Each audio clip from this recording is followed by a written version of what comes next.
Good morning, students. Today we are going to start chapter number 8, that is Arnab at college.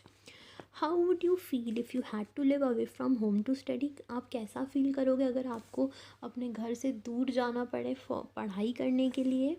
Here is the story about Arnab. तो अब अभी हम एक story पढ़ने वाले हैं जिसमें एक बॉय है और जिसका नाम है Arnab, a poor student who has move to a new city to study.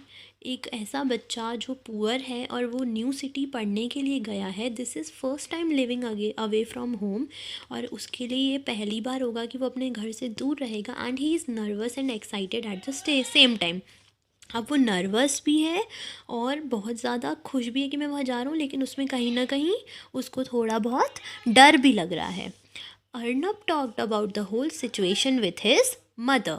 तो अर्नब जो है वो अपनी मम्मा से इस सिचुएशन के बारे में बात कर रहा होता है. How could he study if he did not get any scholarship this time.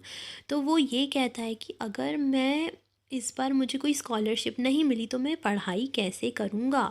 His mother had never been to Kolkata. और उसकी मम्मी कभी भी कोलकाता नहीं गई है. Nor did she know anything about the special prestige given to the term. और उनको इस बारे में कुछ भी नहीं पता है कि वहाँ पे क्या स्पेशल चीज़ें मिलती हैं given to the term college student को. Haven't you studied enough, she asked. तो वो अर्नब से कहती हैं कि तुमने इतना भी नहीं पढ़ा. नो माँ, अर्नब रिप्लाइड. वो कहता है नहीं माँ, but please don't worry about me. पर प्लीज़ आप मेरी फ़िक्र मत करना. I will manage somehow. मैं कैसे भी वहाँ पर मैनेज कर लूँगा. इवन विदाउट अ स्कॉलरशिप, बिना स्कॉलरशिप के भी मैं पढ़ लूँगा. So many poor students live in Kolkata. बहुत ऐसे पुअर बच्चे होंगे जो कोलकाता में रहते होंगे. I will be just one of them. और मैं भी उनमें से एक रहूँगा. The night before he was to leave. उसको जाना था उसकी एक दिन पहले रात में. He could not sleep at all. उसको बिल्कुल भी नींद नहीं आ रही थी. His heart trembled. उसके दिल में कुछ ना कुछ बातें चल रही थी. It felt tight inside his throat. Would he really be in Kolkata in less than 24 hours? तो उसके मन में ऐसी बातें चल रही थी कि क्या ये सच है कि मैं सही में कोलकाता जा रहा हूँ बस 20 घंटे बाद. मैं अगले 24 घंटों में मैं कोलकाता में रहूँगा. He had heard so much about it. और उसने ये सब के बारे में बहुत कुछ सुना था. There was huge libraries. वहाँ बहुत बड़ी बड़ी लाइब्रेरीज़ हैं. Where one could walk in, जहाँ सब लोग जा सकते हैं और अपना पूरा दिन वहाँ पे रीडिंग रूम में बिता सकते हैं. ऑल नाइट ही ले अवेक इन हिज बेड. और पूरी रात वो जगता रहता है. The thick branches of the tamarind tree. और उसके घर के बाहर जो टर्मरिन ट्री की जो ब्रांचेस हैं behind the house made everything look darker. उससे क्या हुआ था कि पूरी रोशनी भी ढक रही थी और पूरा अंधेरा हो रहा था. Why was it taking so long for dawn to break. Perhaps he would not get to go to Kolkata. So many people died suddenly.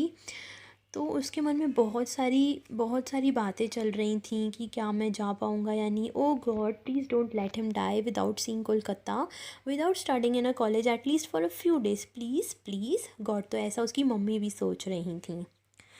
He did not know any one in the city. वो किसी को भी city में नहीं जानता था. Nor was he familiar with it streets. ना ही उसको वहाँ के रोड्स पता थे. All he had was an address his friend Divi had given him a few months ago. उसके पास बस एक ही चीज़ थी, वो था एक एड्रेस जो उसके फ्रेंड दिवी ने उसको दिया था कुछ महीने पहले. It was the address of one of his uncles. और वो एड्रेस था उसके किसी अंकल का. All you have to do is mention my name. तो वो उसको बोलता है कि तुम्हें सिर्फ क्या करना है, तुम्हें सिर्फ जाकर मेरा नाम बताना है. My uncle will look after you. और मेरे अंकल तुम्हारी देखभाल करेंगे. दिवी हैड सेड. ऐसा दिवी ने उसको कहा था. And he had a street map of the city. और उसके पास स्ट्रीट मैप भी था कोलकाता सिटी का. Torn from an old railway time table. जो वो पुराने रेलवे से फाड़ कर लाया था. Arnab kept both pieces of paper in his pocket. Arnab ने दोनों मैप को फाड़ के जो पीस हो गए थे वो अपनी पॉकेट में रख लिए थे before getting into the train में बैठने से पहले.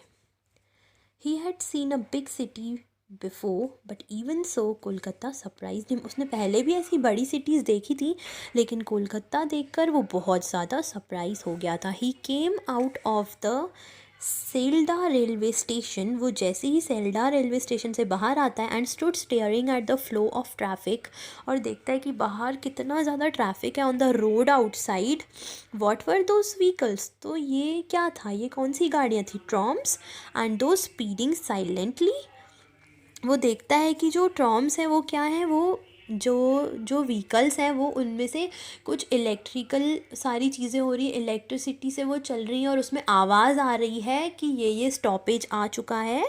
दे मस्ट बी मोटर कार्स, तो वो सोचता है ये हो सकता है motor cars. There was something like a wheel attached to the ceiling of the station master, और वहाँ पे कुछ ऐसे गोल चक्रा सा अटैच हुआ था जहाँ पर स्टेशन मास्टर बैठा था उसकी सीलिंग पे. स्पिनिंग विद ग्रेट स्पीड, और वो बहुत ही तेज़ चल रहा था. An electric fan he guess, तो वो सोचता है हाँ ये होगा एक electric fan. Devi's uncle lived in a lane near Amherst Street, और उसका जो दोस्त है देवी, उसके अंकल रहते थे एमरेस्ट स्ट्रीट के पास. It was difficult to find his house, और उसको बहुत तकलीफ़ हो रही थी उसका घर ढूंढने में. With the help of the map Arnab at last manage to find Harrison Road and the right house, और मैप के ज़रिए उसने कैसे भी कैसे उनका घर पता लगा लिया. और हम इसके आगे की स्टोरी पढ़ेंगे हमारे नेक्स्ट वीडियो में.